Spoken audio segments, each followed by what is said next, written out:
The Slobfather, a lesson in telling the truth.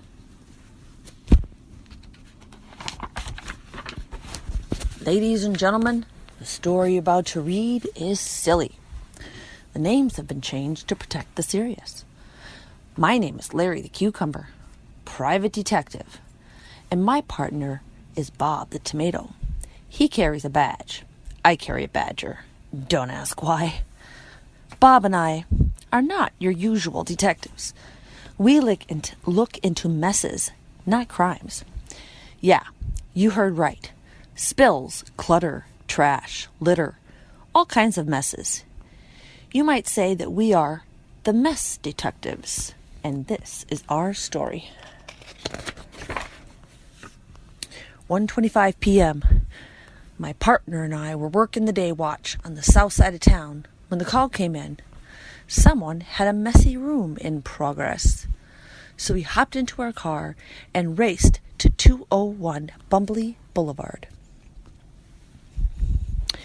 1:36 p.m.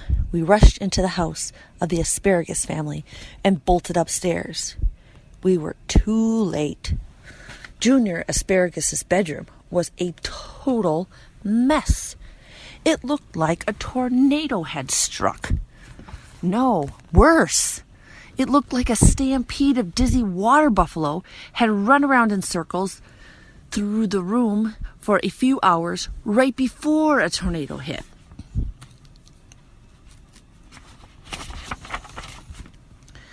There were clothes everywhere.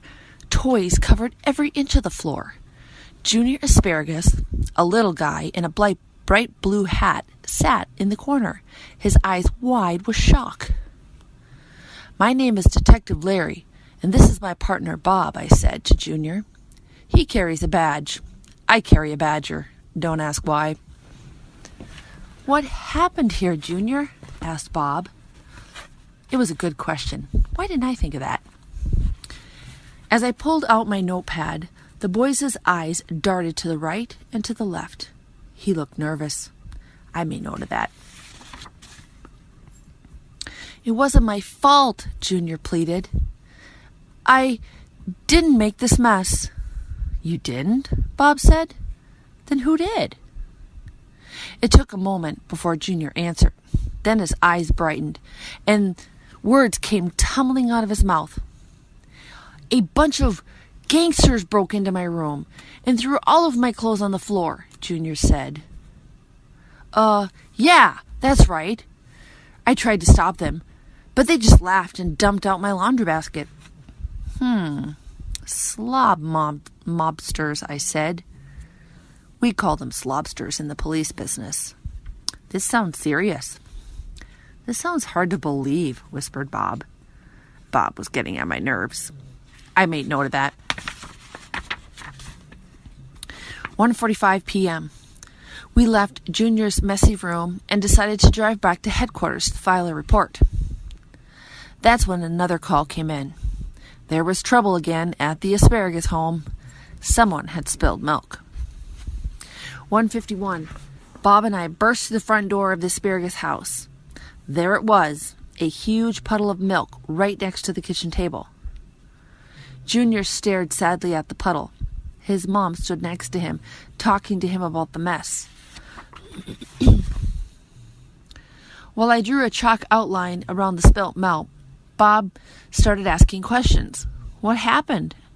He asked Mom Asparagus, who began telling us all about her day. Just the facts, ma'am, Bob added. Drat!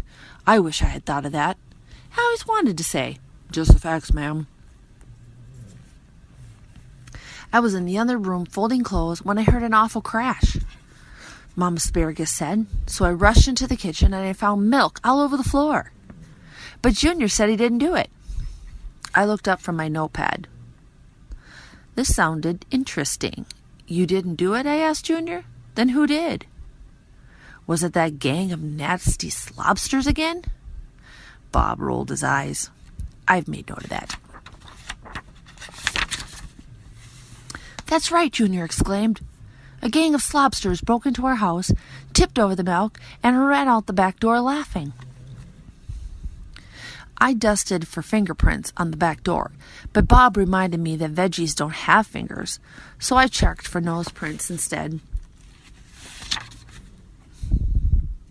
"This is a little far-fetched," Bob whispered to me. Then he turned to Junior and asked, "Did you get a look at those guys?" Junior thought, and puzzled, and pondered. "I think there were 3 of them," he said. "The leader was a big zucchini wearing sunglasses and a hat." I said. "Sounds like the work of the Slobfather." "The who?" said Bob. "The Slobfather," I said. "The mastermind of messes, the kingpin of clutter. I'm surprised you hadn't heard of him, Bob." Bob just shook his head and sighed. 2:30 p.m. Taking a break from our busy day, Bob and I decide to stop and buy a couple of blueberry slushies. But no sooner had we sat down when we were called back to the Asparagus' house. A pattern was developing. I made note of that. 2:37 p.m. I was stunned. I had never seen anything like it before in my life. But there was one problem, a big problem. Something very large had been shoved underneath the rug in Junior's room. The rug had a big bump in the middle that stuck up like a mini mountain range. I should know. I tripped over it. Junior sat on the bed, humming to himself. His father stood in the doorway looking concerned. "May I look under the rug?" Bob asked Dad Asparagus. Junior's father nodded. Carefully, slowly, Bob lifted the rug. I had to turn away. I didn't have the stomach to look. It was too awful. Someone had shoved all of Junior's toys and dirty clothes underneath the rug. There was even a half-eaten box of Marshmallow Crunch cereal. Who would do such a thing? I gasped. "The Slobsters did it," Junior insisted. "The Slobsters came into my room when I was cleaning it up, and they shoved everything underneath the rug. I tried to stop them, but I couldn't." "That's terrible," I said. "The Slobfather must be stopped." Bob stared at me in disbelief. "Larry, don't you get it?" he said. "There are no monsters. Slobsters, you mean. There are no slobsters, Larry." "Then who made the mess in Junior's room?" I said. "And who spilled the milk in the kitchen? And who shoved everything under Junior's rug?" "I have an idea. But I'm going to need your help," Bob said.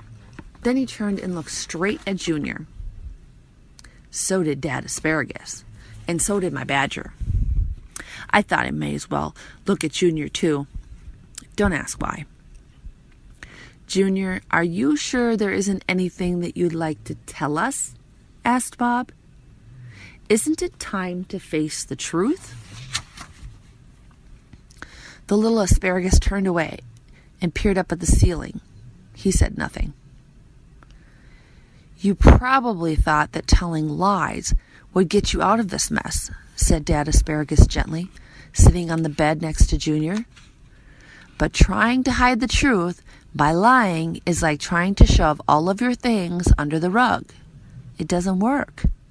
Telling lies just makes an even bigger mess. Lies hurt everyone, including the person who tells them," added Bob. "If you tell lies all the time, people will have a hard time trusting you." I made note of that. "Are you sure you don't have anything else you'd like to say?" Bob asked Junior again.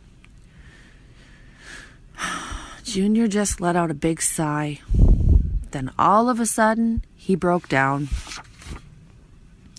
All right, I did it," he blurted. "I made a big mess in my room. I spilled the milk, and when Dad asked me to pick up my room, I shoved everything under the rug. It was easier than cleaning. I'm sorry. I'm really sorry." "I never saw this coming." Junior had confessed everything. He told the truth and had come clean. You mean there are no slobsters? I asked, scribbling wildly on the notepad. No slobsters, admitted Junior. And no Slobfather? No Slobfather, he said. Now don't you feel better? Dad Asparagus said. It feels good to tell the truth. God doesn't want our lives getting messed up with lies.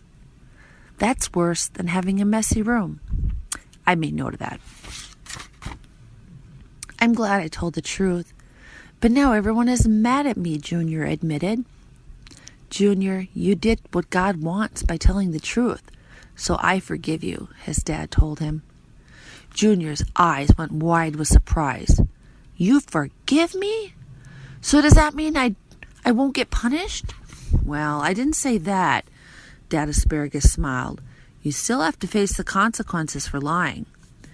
While you clean up this mess, you'll have to miss your favorite TV show. But I still love you, and God does too. 3:15 p.m. As we left the Asparagus house, Junior was getting big hugs from his mom and dad. So there were no slobsters, I said as I filled out the report of case number 101. That's right, Bob said. When you try to cover up what you've done by lying, it can feel pretty bad inside. It's like there's a big mess deep inside us. But when we tell the truth, those messy feelings are all cleaned up. Case closed. Tears of joy came into my eyes, and I blew my nose with a mighty honk.